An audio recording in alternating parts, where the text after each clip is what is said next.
If you want to learn how to use GIMP layers, you're in the right place. In this video, I'll walk you through the basics of the Layers panel, how to create and organize layers, and how to use opacity and blend modes to build better edits inside GIMP.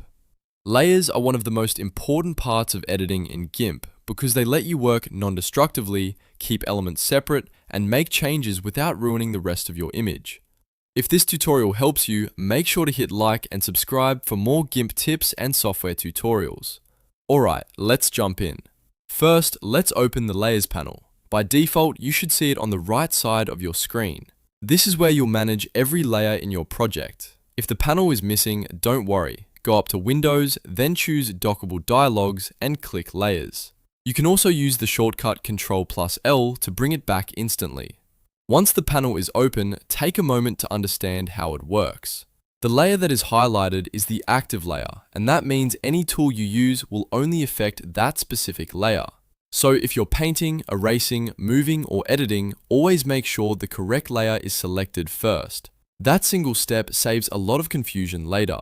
Now let's create and add layers. To make a brand new blank layer, click the New Layer button at the bottom of the panel. It usually looks like a plus icon. You can also go to the Layer menu at the top and choose New Layer.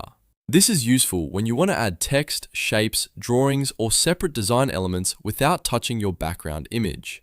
If you already have a layer and want an exact copy, right-click that layer and select Duplicate Layer. Duplicating is great when you want to test effects, compare versions, or reuse an element without starting over.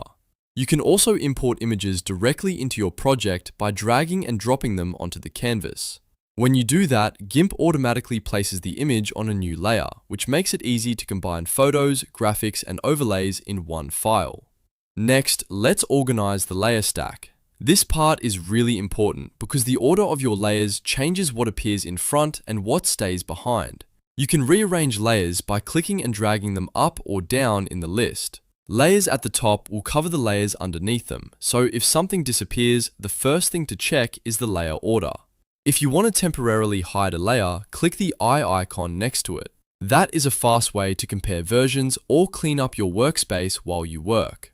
And if your project starts getting messy, use layer groups. Click the folder icon at the bottom of the panel to create a group, then drag related layers into that group.